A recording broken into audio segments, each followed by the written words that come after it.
But welcome, and we're going to get started. So, the Triggered podcast is inspired by warriors featured in the Warrior versus Zombie podcast or in our warrior networking community.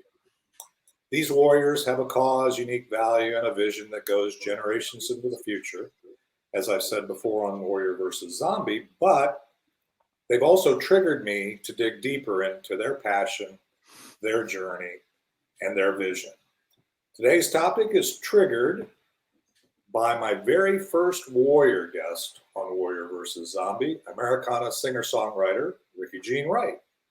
You can find Ricky's story and vision by listening to Warrior vs. Zombie episodes 1, 9, and 65. I encourage you to do that, and hopefully we've learned some things along the way. And when we started this, we were just doing it in the audio format. So now you got to look at our faces if you're looking at it in replay.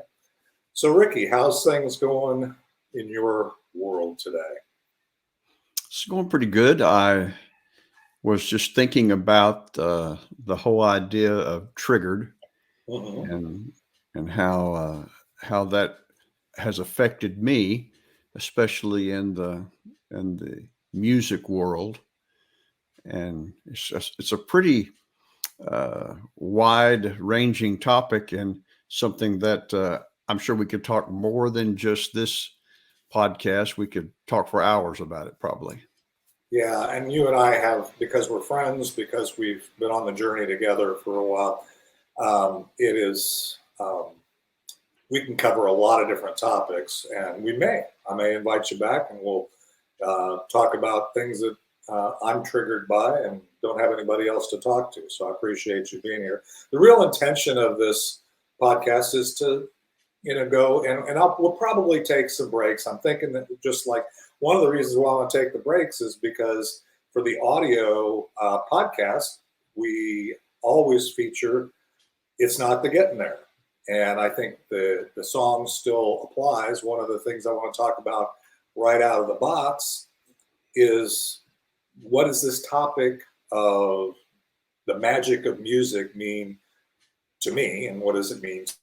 And let's chat about that for a minute. So one of the things, I don't know, I know you, Ricky, and I know how you are, and I know that actually I love your music, and your music has kind of become a soundtrack to my life since we've known each other, because I really didn't know about you before we started, and it's clearly the soundtrack of Warrior vs. Zombie podcast, and will be at least initially the music in between the segments on the Triggered podcast and show. So I'm excited about that. For those watching in the live replay mode, you won't hear the music because I don't put that in for this version, but you can always go to the audio podcast if you want to listen to it and hear that.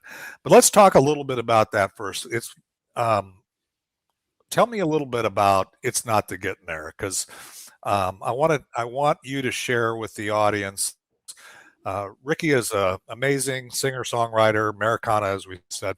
So let's talk a little bit about how you came to, and I think you shared it in one of the Warrior versus Zombie podcasts a little bit, but how did that come to be? And tell me a little bit about, as a singer-songwriter, when you talk about music, how does that all manifest itself in your world? Because I'm very fascinated by it. I think a lot of people wonder what that looks like. Well, one of the things that is very hard to explain is how songs are written and what inspires you. Because in my case, I will sit down with, most of the time with a guitar, sometimes a mandolin or a banjo, and the song just kind of falls out of the sky. I don't really work really hard at some of the best songs that I've written. And one thing I've always told people is, you got to be careful what you say around a songwriter, because it will definitely trigger something, and what you say may wind up in a song, or the idea. It may not always be the exact words, but sometimes it is. And it's not the getting there. I had heard all of my life about how, time is the most precious thing that a human being could ever have. And I listened to you whenever you would get the end of the business network meeting, and you would say, "Thank you for spending your most valuable uh, commodity, which is your time." And so I've heard that before, but it just all of a sudden kind of rang true. And the first thing that came to my mind when it sort of the light came on about that whole subject was uh, time was worth more than the gold. Yep. And so that's kind of how that all started. And so one day I sat down with my guitar and started finger picking a little bit, my old two finger style of country way of. It's not really, that fancy folk guitar picking, but Hmm. it's more simple. And all of a sudden, in about 5 minutes, that song just came out. Wow. And So that was 5 minutes. yeah, about 5 minutes. Yeah. Wow. So that's quite, one of the things that I always say is when it comes to things that come out of my mouth, if it sounds brilliant or whatever, is I don't know that I've ever had an original thought, right? I mean, you have an original song. In fact, every time I use it, I have to get approval from you to use it at least on YouTube. They have that, hey, this is copyrighted stuff. So, and I say, oh, I got a friend here. So, I find that fascinating. But is that the case with most of the songs you've written? I mean, I've heard a lot, most all of your, probably, I think most all of your songs, at least that's out there in the streaming world or whatever. But is it come that way to you? That sounds like kind of Mo- a gift, if you will, or you know. yeah, most of the songs. There are some songs that I have an idea about. I'd really like to song. I'd like to write a song. Uh, maybe it's historical stuff that I've run across, and I'm a big historian.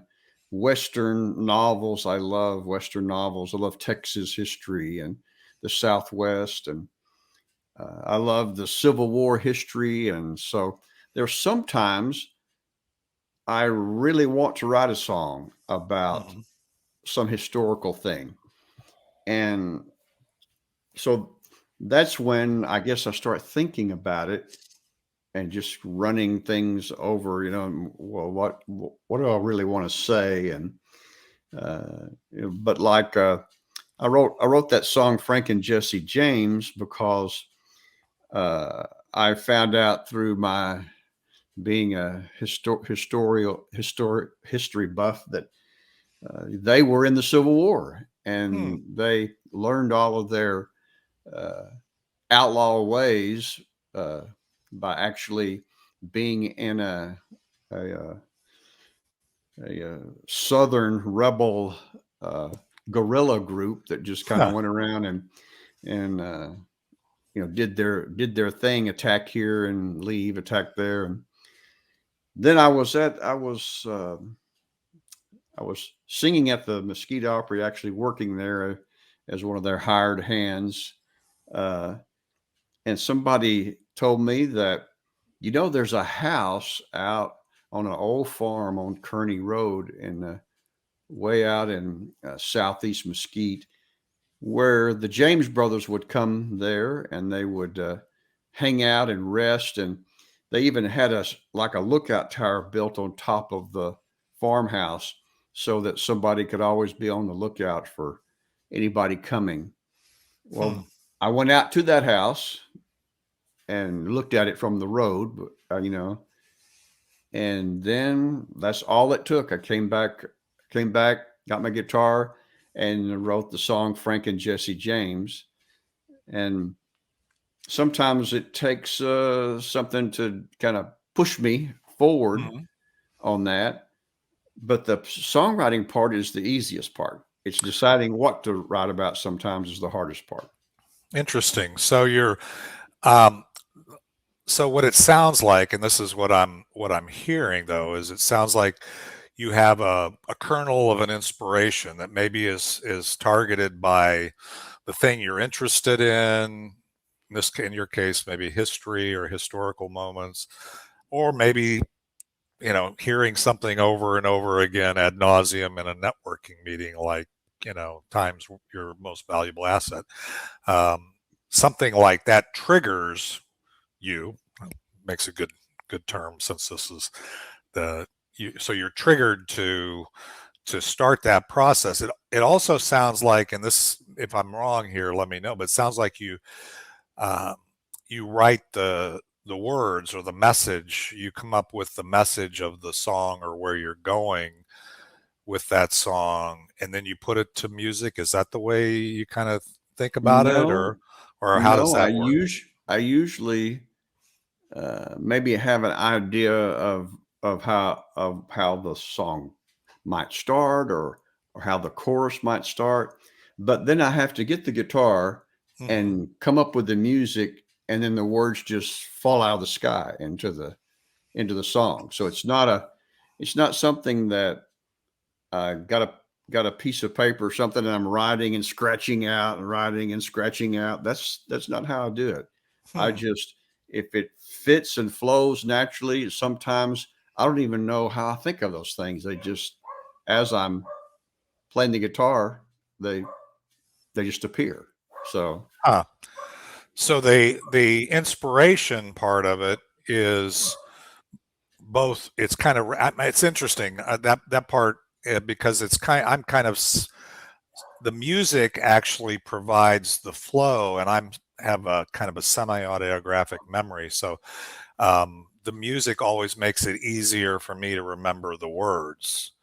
It almost sounds like in your process, it's the music flowing with the kernel of the idea that unfolds ultimately the message of the song. I'm a very, as you know, we've talked about this before, and I think we even talked about, I think maybe we did a podcast, soundtracks, music providing a soundtrack to your life. And when I hear a song, most of the time, because I'm kind of a story song kind of guy, I kind of like the lyrics. If the lyrics don't resonate with me, um, then it's probably not going to be my favorite song. I mean, some songs have a beat. They have, we've talked about this. We have different tastes, overlapping but different tastes in music. I mean, I just went to, Cheryl and I went to see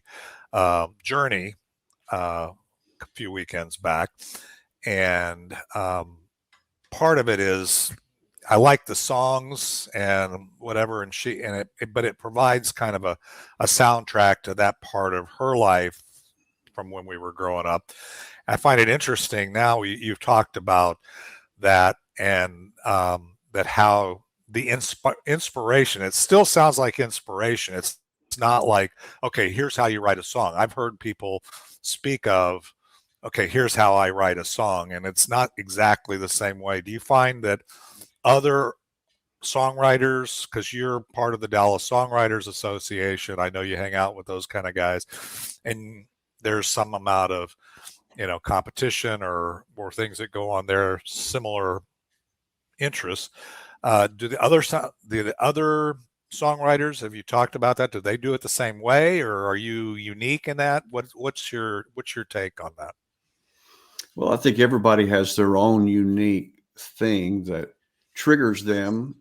Uh, but I have never gone to a songwriting seminar or a songwriting class or songwriting Hmm. instruction because I really don't believe it's ABC or one, two, three. Uh, have three verses, a chorus, and uh, maybe a bridge. Hmm. I've heard some songs that I really like that have no chorus, no bridge. They're just Hmm. verses. And one of those songs, songwriter who is like that was Willie Nelson. Right. When he did the Redheaded Stranger album, there were some songs that had no chorus. They were just storytelling, verse by verse, and I guess that's why the suits and the ties in Nashville said, "Well, we're not going to back you on a record like this." And he actually came to the Dallas Fort Worth area and found a little studio over in Garland, East Dallas area, and recorded that whole album without, on his own with no backing or no. And lo and behold, that was sort of really the breakout album. And it was songwriting that was not the established way to write songs. And it seems like to me that I'm really triggered, and I really love songs that are not the most popular. The most popular songs just never did really do a lot for me, because I kind of got the picture when I heard the song that it was a song written to be a hit, not an inspired song. Well, let's do this. I think you gave me a real good jumping off point to take a quick break so people can hear a little bit of your song. It's Not the Getting There, for the audio audience. And then we're going to come back. And when we come back, I want to talk a little bit about that. Your resistance. Let's get real here. I want to talk about your resistance to popular music and some of your journey there, because I know that you and I have started off early having some debates about some of the pop songs and doing songs that aren't your own material and stuff. And I want to explore that just a little bit from the mind of a songwriter. And so let's take a quick break, and we'll hear, as I always say, a snippet of our theme song, It's Not the Getting There, by Rickey Gene Wright. And we'll be right back with Triggered by Warrior vs. Zombie.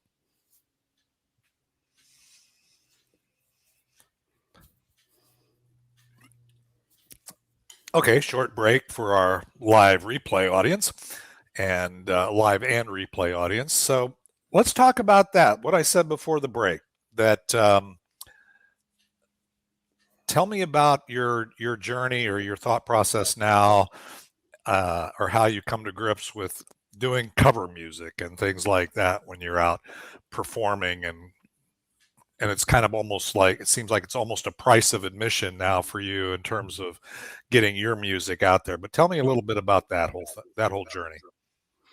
Well, when I started singing with Denise Owen, and she wasn't a songwriter, so I really started learning cover songs because she had some favorite cover songs, and but they seemed to sort of, I guess that's how we kind of had a good connection musically, was because she didn't really like far out heavy metal or anything like that. It was more of ballads, and she loved John Denver, and she loved songs that and she was a keyboard player, so she loved Carole King and stuff like that. And lo and behold, it started out being easier to kind of help her, and then I was, she was helping me with my original music. And then we got the opportunity during COVID to do a little cover music at a restaurant that was where we actually had a business get together on Monday nights. And so then I decided that maybe it is okay for a songwriter to sing some cover songs, especially if they sort of fit my genre, and they fit Americana and little country, bluegrass, folk music maybe. And so I started actually to learn songs of Texas songwriters. And sometimes they were really popular songs, sometimes they weren't. And so I sort of had to well, we'd had the discussion before, is that Mm-hmm. I always veered away from the really, really popular, even if it was country music. And so I always liked the things that weren't necessarily, the number one hits for weeks and weeks and months. And I sort of got tired of even hearing them, and, then you came along and you said, well, I did some singing with another guy back in the college days, and you named off the people that you uh, like to sing their cover songs. And man, I'd heard one or two of those songs. I that just was because you were you were doing the really really popular stuff. So Yeah. I think the interesting thing is that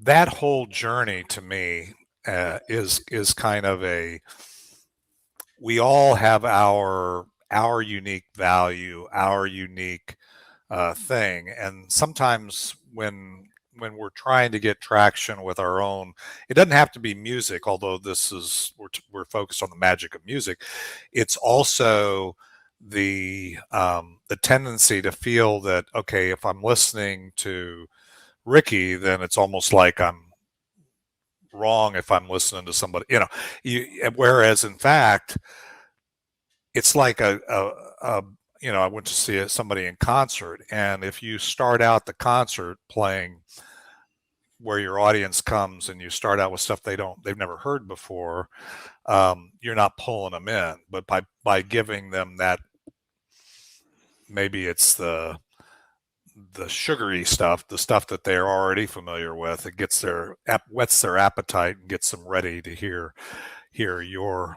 music, and then they we get to know, have a full experience, right, with well, what you're doing. even a popular singer songwriter like Ricky Nelson, Mm-hmm. he didn't want to sing his old hits, and he even wrote a song about the garden party Yep. where people wanted to hear his old hits, and he wanted to sing his new stuff. Mm-hmm. So that's not a uncommon tug of war that goes Yeah. on, even with people that have popular songs, in their past that everybody knows, and they might be tired of singing them too. And maybe the one group that I think of that don't get tired of singing their old songs is the Rolling Stones. Well, they've got a pretty good book of music. A lot of these guys, they now have such a large selection, and frankly, that was when I went to see Journey. They, even though they have a new lead singer who sounds just like Steve Perry, but I mean, in my way of hearing, it's still, so he's basically covering somebody who already did the song before, right? Um, but that's what you want to hear, and I don't know that they played anything that I hadn't heard, but I loved hearing it again, which again is the whole.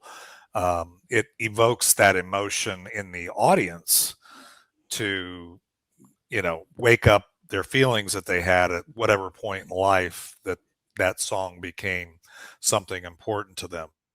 Let's take another quick Does it? break. And can we Does can we it? take a quick break, and I'll be Yeah. back, Ricky? Okay, let's take a quick break, and we'll be back to hear a little bit more. And when we come back, um, I'll let you complete uh, that thought, as well as I want to talk about, um, you know, from your perspective, when it comes to not just performing music, not just writing music, but let's talk about music in general and some of the things that people, the regular people, those songwriters may listen to this podcast, but also those of us who enjoy music. I always say music is my life.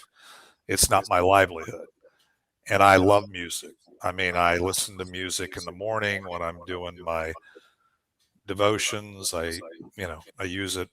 I listen to it all the time, um, at certain points, and then for inspiration. So let's take a quick break. We'll hear a little more of you, and it's not to getting there. And we'll be right back to kind of pursue that a little bit more.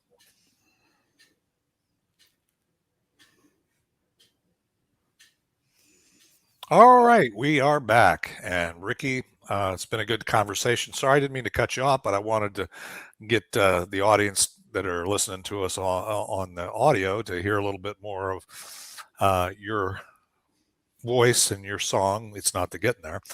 So tell me, what were you were fixing to say? You're, as you say, fixing to say something. What were you fixing to say?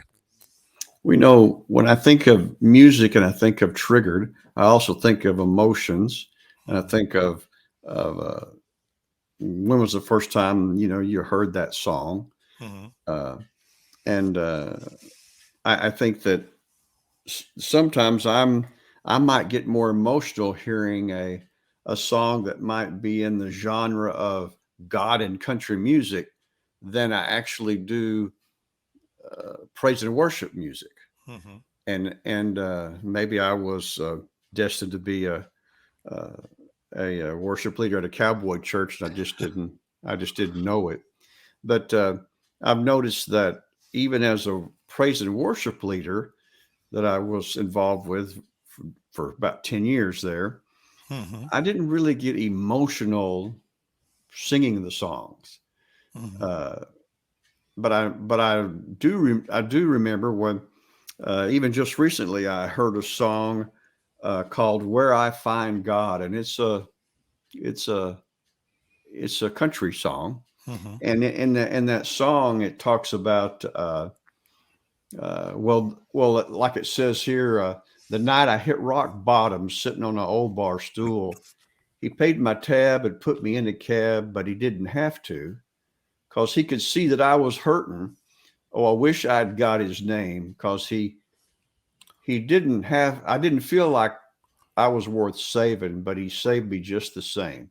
And then it talks about a day out on the water when the fish just wouldn't bite. I put my pole down and I floated around. It was just so quiet. I could hear my old man saying, "Son, just be still, because you can't find peace like this in in a bottle or a pill." Mm-hmm. And it just seems like that songs that they're talking about, where this person is talking about where they found God. They're finding God on a bar stool, on in an Evinrude, Mm-hmm. Sunday morning in a perch pew, and a deer stand in a hayfield. He's talking about he's experiencing God moments where maybe you don't think you're going to experience those God moments, and man, that was really emotional touch to me. I think that sometimes, since I guess I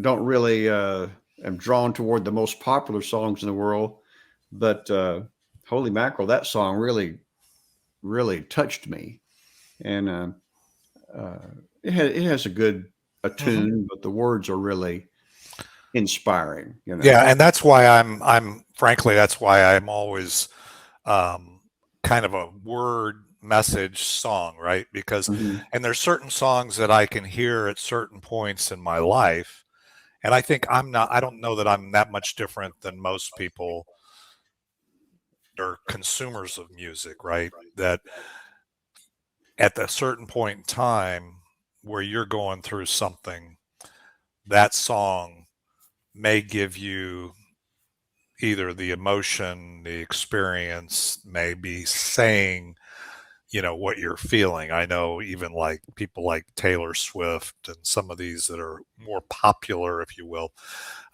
they talk about their music reflects a thing that they are going through, and then that's where the audience starts to form around that, people who are sharing those experiences, and the music is providing that soundtrack, which I think is so. Thinking about all that and thinking about music, and I think obviously this is such a big topic, there's so many things we could talk about, um, at least from my perspective, so we may come back. But what if you could change anything about music, about how music is done today? One of the things I've heard you say numerous times, was there used to be money in music, and now there's hardly any, or at least it is. What about that? Tell me a little bit, as music as a business. Um, what is it that you would change, or you've thought of there? Well, I'd take the lawyers out of it, and I'd Mhm. take the, the pay to play out of it. It's always been, music has always been not so much an opportunity for uh, the songwriter or the singer. There's a lot of money being made. Just think about Elvis Presley. Mhm. Half of the money made, somebody else got, and you just think, how in the world did that happen?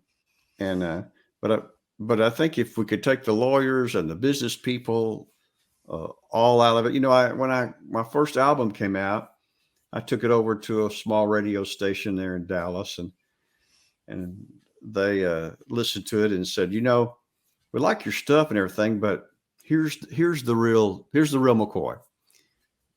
You have to pay a company to promote your music. You just can't come in here and drop it off, because those people are friends of ours, and that's how they make a living, and we don't want to bypass them. So you have to pay somebody to bring the music over here to us, or to send it on a MP3 or something. So in Mhm. reality, everywhere you turn, it's a pay to play. Mhm. And I, all singer songwriters would love to change that. Mhm. Way back in the day, whenever Buddy Holly was, singing at skating rinks, and one of his songs got on a little radio station in West Texas, and all of a sudden, things started to happen. Those kind of things are in the past. It's too much of a business. And I've heard people say that when they've gone to hear people sing in live concert, and their voice wasn't all fixed and juiced up like it is Mhm. through in the recording sessions, where the automatic tuning of the voice and everything, they're going, wow, that person doesn't sing as good as they do, on the what we hear on the radio.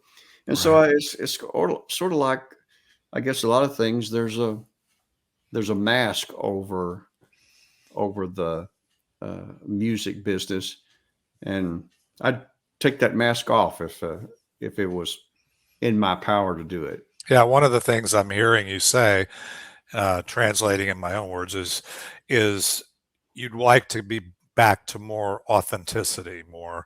Hmm. Um, this is what part of that is a byproduct of technology, right? I mean, streaming music, all the different platforms that you can hear stuff on, and but it's interesting. But not only is there money being absorbed in the whole legal process, but also um, it's being, you know, diminished by the consumers, because the consumers, I mean, it's free, right? I mean, Right. we don't, unless there's advertising. It's just like this podcast. I mean, if it provides value, then maybe it'll be monetized. But for the most part, we're putting ourselves out there and providing some thoughts, intellectual property, whatever you want to call it, and it's there to consume. Now, if somebody thinks it's valuable enough, the audience gets big enough, then we might make a few bucks, or it becomes a soundtrack on a movie or a video game or something like that, right? That's kind of what you're looking for. Well, let's do this. Let's take another quick break, because we're gonna need to land the plane. But um, I want to come back, and I want to really just kind of, for this episode, and again, I'm certain that we'll come back. You've been my guest 3 times on Warrior versus Zombie, so I'm assuming we'll get better at this, or we'll figure out things we wish we'd have talked about on the miracle of music. or the magic of music. Maybe we'll do the miracle of music next time, because I think there's things that you mentioned, spiritual things about music. I think that people's hearts are changed when you look at ministry and stuff, right? You see hearts are changed and lives are changed by a song. So that's good too. Well, let's do this. We'll take one more break, and then I'm going to come back and I want to hear kind of like, you invested your time with us today on this podcast. Just give me, like we do on Warrior versus Zombie, give me something you want to make sure we don't miss, or maybe we haven't talked about in this thing. And then I also want everybody to remember, if they haven't heard about you before, how to stay in touch other than listening to the breaks on this podcast. So let's take a quick break. We'll come back with Rickey Gene Wright after hearing a little Rickey Gene Wright, and we'll be right back with Triggered by Warrior versus Zombie.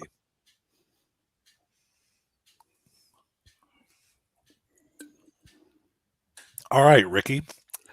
Time flies when you and I are together. We have a lot of story behind us, so we can talk about a lot of different things. So tell me, what one thing, or what would you want to make sure that we don't miss in this conversation around the magic of music as you see it?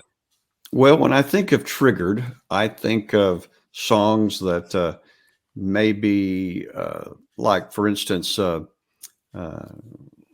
when I met my wife, she was in high school and I was just graduating from high school, and we dated, and we loved listening to the radio while we were driving around in my car, and she really liked the song "Summer Breeze" by Seals and Croft, and so I liked it too, and so we decided that that's our song. And so, that's one of the things that when you hear that song, then, well, that triggers something. Mm-hmm. When I was a kid, not even a teenager, I was laying in the back of our station wagon, and we were driving from the Pasadena, Deer Park, LaPorte area back up to East Texas, and the radio was on, Mm-hmm. and it was playing music. And I remember laying in the back of the, where you usually have suitcases back there in the station wagon. I was just laying there kind of on my back, and I heard Roy Orbison singing "Pretty Woman," and I was stunned how good that song was. And I wasn't even a teenager. It was just like the whole world stopped, and I went, wow, what a song. And I was just a little kid, Mm-hmm. and so there are some songs that like when I hear Mr. Bojangles, whether it's by the original artist, Nitty Gritty Dirt Band, or by the songwriter himself, I think when I hear that song, that's one of the songs that I said I can play that song, and I was just a young kid, and I'd get a guitar, and well, I got one when I was 8, but and I would say, I can play that song, and the finger picking in the rolls, and I never had any lessons. I just by ear learned how to play it. But there are songs that I hear that trigger times in my life. They trigger emotions. They trigger, and for me, they are really all trigger good things, good times. I don't really have any songs that trigger something bad, so maybe that's just me. That's interesting, because I think you're right. I think that, and maybe it's because we seek those songs too. I mean, we seek that music. There's this thing called your reticular activating system, right? And when you hear something you like, then you look for more. You see something you like, you look for more, and and all of a sudden you're seeing it, hearing it everywhere. And if it's something that brings pain, you try to avoid it anyway. So that's pretty fascinating. So Rickey, today, how does the listeners here stay connected to you, and hear your music and have more insights from you. I think that, you've obviously been inspired in this area of music for a long time, and probably close to 60 years if I do my math right, if you said you got a guitar at 8. So tell me, how do we stay in touch? Obviously this show's on the Be Connected platform. It'll be on the YouTube channel, it'll be on the podcasting, but how if we want to get connected with you, how do we stay in touch?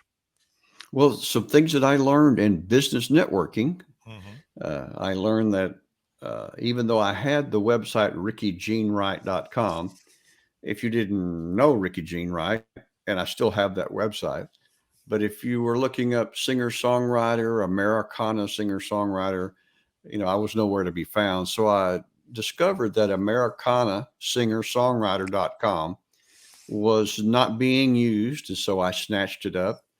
And so that's probably the best way, even though I've had people say they just type my name into an internet search.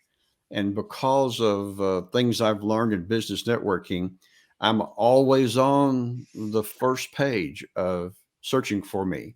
So it's kind of a very unusual thing, I think, that other singers, songwriters have said, "How are you all over the internet?" I said, "Well, it's some things I learned in business networking." Yeah, it actually is. And even though you have 3 names, so Rickey Gene Wright, I mean, I know I can ask my smart speaker to play songs and it'll shuffle up your 30 or 40 songs that you've got out there and play them for me, which is awesome. But yeah, having other ways. I found I had something interesting. You'll be happy with this since your theme song is out there. My podcast was ranked 178, which is big news for me in London, in the United Kingdom.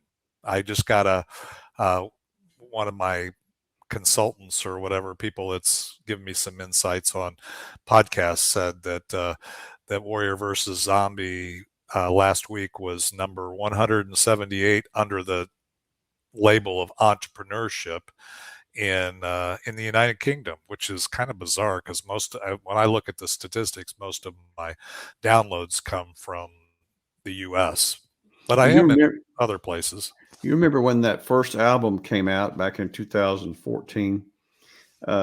We got wind that people in Europe were loving one of the songs on that album called There's Nothing Like the Love of a Texas Girl. So the word Texas triggered them to even listen to that song, apparently.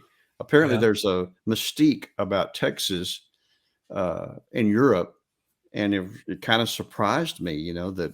And so I got smart and I wrote a song about experience that I had going to New Mexico and back. And going back to Texas. Going back to Texas. And I wrote a song called Texas Is Our Home. And I put those, and that actually became the title of the second album, because I was thinking, if I mention Texas in the album title, maybe they'll listen to more songs. And so it's just weird how the different things in music trigger different people to even stop to listen, Well, Rickey, I'm sure you and I'll be continuing to talk, and I will have a few more discussions on this triggered when I have other thoughts that are triggered. There's some things that I didn't get into that I had thought maybe I would in terms of the theme song itself, but we'll save that for another maybe triggered episode in the future. So appreciate you helping me launch this podcast, and I'm looking forward to our next one. So for those listening, we'll be out on the audio platform, so go ahead or we'll be up on replay on the Be Connected platform, on the YouTube channel, on Apple Podcasts, anywhere you can find us. Encourage you to reach out. Please subscribe. One of the things that I don't usually ask for, and I need to start asking more, is if you like what you hear or you want to hear more of it or whatever, just subscribe. That's what gets us higher up in the rankings.